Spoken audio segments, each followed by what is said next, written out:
27 سال کی زارا ایک سافٹ سپوکن، پڑھی لکھی اور دیندار لڑکی تھی۔ اس نے اپنی تعلیم سائیکالوجی میں پوری کی تھی اور ایک پرائیویٹ اسکول میں کاؤنسلر کے طور پر کام کرتی تھی۔ لوگ اس کے تحمل اور نرمی کی مثال دیتے تھے۔ زارا ہمیشہ اپنے ہر فیصلے میں اللہ سے مشورہ کرتی تھی۔ استخارہ کرنا، دعا کرنا اور دل کا سکون اس کے لیے سب سے بڑی رہنمائی تھی۔ اس کی ایک عادت یہ بھی تھی کہ وہ ہر مشکل کو اندر ہی اندر سہ لیتی تھی۔ نہ کوئی کمپلین کرتی، نہ شور گل مچاتی، بس دعا کرتی اور مسکرا دیتی تھی۔ اس کی شادی کا رشتہ اس کے رشتہ داروں کے ذریعے آیا تھا۔ لڑکے کا نام حسن تھا۔ وہ ایک IT انجینئر تھا جو نمازی تھا لیکن زندگی میں تھوڑا سیریس اور ورکہولک ٹائپ کا انسان تھا۔ دونوں کی فیملیز نے مل کر شادی طے کی اور کچھ دنوں بعد دونوں کی شادی ہو گئی۔ پہلے سال سب کچھ نیا اور خوبصورت تھا۔ زارا حسن کے لیے نئی ریسیپیز ٹرائی کرتی تھی۔ حسن اس کے لیے کبھی پھول، کبھی چاکلیٹس لے کر آتا تھا۔ رات کو دونوں چھت پر بیٹھ کر چائے پیتے اور پیار بھری باتیں کرتے تھے۔ زارا حسن سے کہتی تھی، حسن مجھے ایسا گھر چاہیے جہاں ہر صبح اللہ کا ذکر ہو اور ہر رات سکون سے گزرے۔ حسن مسکراتا اور کہتا، انشاءاللہ، تم دعا کرتی رہو، میں کام کرتا رہوں گا۔ لیکن وقت کے ساتھ سپنے اور حقیقت کے بیچ کا فرق سامنے آنے لگا تھا۔ جیسے ہی زارا نے اپنا جاب کنٹینیو کرنا چاہا، گھر کی ذمہ داریاں بڑھ گئیں، چیزیں دھیرے دھیرے مشکل ہونے لگیں۔ صبح 5 بجے اٹھ کر فجر کی نماز پڑھنا، پھر ناشتہ بنانا، حسن کے لیے کپڑے تیار کرنا، کچن کا کام کرنا اور پھر اپنی اسکول کی جاب کے لیے جانا، اور شام کو واپس آ کر ڈنر تیار کرنا، لانڈری کرنا اور گھر کی صاف صفائی کرنا۔ زارا کے لیے یہ سب بہت مشکل ہوتا جا رہا تھا۔ زارا کے لیے خود کے لیے آرام کرنے کے لیے وقت ہی نہیں تھا۔ رات کو حسن جب موبائل اسکرول کرتا اور زارا تھک کر بیڈ پر لیٹتی تو اس کے دل میں ایک آواز اٹھتی، یا اللہ، کیا میں صرف ذمہ داریاں نبھانے کے لیے بنی ہوں؟ لیکن اگلے ہی پل وہ خود کو سمجھا لیتی اور کہتی، یہ بھی عبادت ہے، شاید میرے لیے یہی صبر کا امتحان ہے۔ زارا کی ساس بھی اس کے ساتھ ہی رہتی تھیں۔ ایک شریف اور سیدھی عورت تھیں، لیکن ان کے اپنے سٹینڈرڈز تھے۔ کبھی کہتی، زارا کھانا گرم نہیں ہے، کبھی کہتی کپڑے کل تک پریس ہو جانے چاہیے تھے، اور کبھی کہتی پہلے کے زمانے میں عورتیں سب کچھ اکیلی کر لیتی تھیں، تمہیں اتنی مشکل کیوں ہوتی ہے؟ زارا چپ رہتی۔ اس نے سیکھ لیا تھا کہ ہر بات کا جواب دینا ضروری نہیں ہوتا، پر کبھی کبھی اس کا دل بھر آتا تھا۔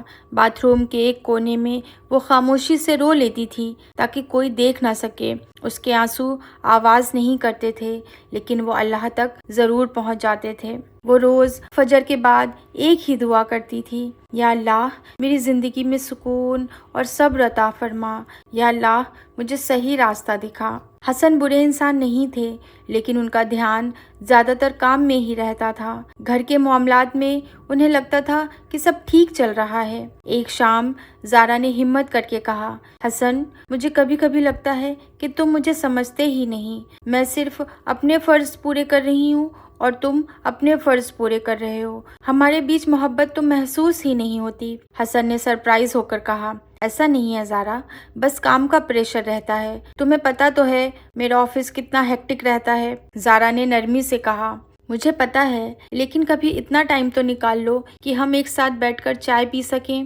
حسن کو تھوڑا احساس ہوا کہ شاید وہ زارا کو بالکل ٹائم ہی نہیں دیتا۔ اس رات دونوں نے دیر تک باتیں کی۔ زارا روئی بھی۔ حسن نے اسے پیار سے چپ کرایا، لیکن اگلے ہی دن روٹین پھر ویسا ہی تھا، کام، گھر کی ذمہ داریاں، آفس۔ لیکن زارا نے ہار نہیں مانی۔ زارا چاہتی تھی کہ حسن اس کی فیلنگز کو سمجھے، اس کی باتیں سنے، اسے تسلی دے۔ اس کی خواہش بس اتنی سی تھی کہ حسن اس سے پوچھے، تم ٹھیک تو ہو نا؟ وہ چاہتی تھی کہ حسن اس سے کبھی کہے کہ اب بس ریسٹ کر لو، باقی کام کل کر لینا۔ لیکن حسن کے اپنے ایکسپیکٹیشنز تھے۔ وہ چاہتا تھا کہ گھر ہمیشہ صاف ہو، کھانا وقت پر ملے، اور زارا اس کے کام کے اسٹریس کو سمجھے بنا کوئی کمپلین کیے۔ زارا اپنے دل میں سوچتی، میں ان کے لیے اتنا کچھ کرتی ہوں، پھر بھی وہ مجھے سمجھتے کیوں نہیں ہیں؟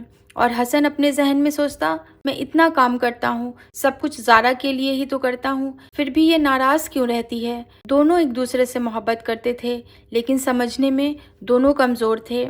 ایک شام حسن آفس سے لیٹ گھر آیا۔ زارا تھکی ہوئی تھی، کھانا گرم نہیں تھا۔ حسن نے کہا، زارا تمہارا دھیان آج کل گھر پہ کم ہے۔ یہ لفظ زارا کے دل کو تیر کی طرح چبھے۔ اس نے چپ رہنے کی کوشش کی، لیکن آنسو رک ہی نہیں رہے تھے۔ وہ کچن سے نکلی اور کمرے میں چلی گئی۔ عشاء کی نماز میں حسن نے دیکھا کہ زارا سجدے میں رو رہی تھی، آنکھوں سے آنسو گر رہے تھے۔ اس نے سنا وہ کہہ رہی تھی، یا اللہ میں شکایت نہیں کرتی، بس تو میرے دل کو مضبوط بنا دے تاکہ میں اپنی فیلنگز کو دبا سکوں۔ اس وقت حسن کے دل میں کچھ ٹوٹ سا گیا۔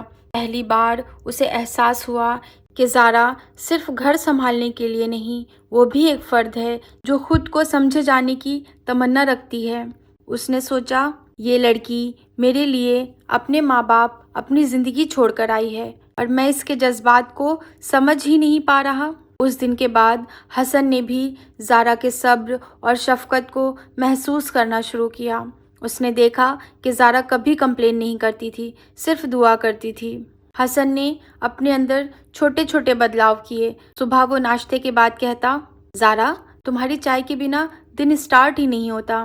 کبھی ویکینڈ پر گروسری لے آتا، کبھی زارا کے لیے چاکلیٹس لے آتا، کبھی زارا کو باہر گھمانے لے جاتا۔ زارا کے دل میں سکون آنے لگا تھا۔ اب زارا کے گھر میں پہلے جیسی خاموشی نہیں تھی۔ کبھی دونوں مل کر کوئی سیریز دیکھتے، کبھی ساتھ نماز پڑھتے اور دعا کرتے۔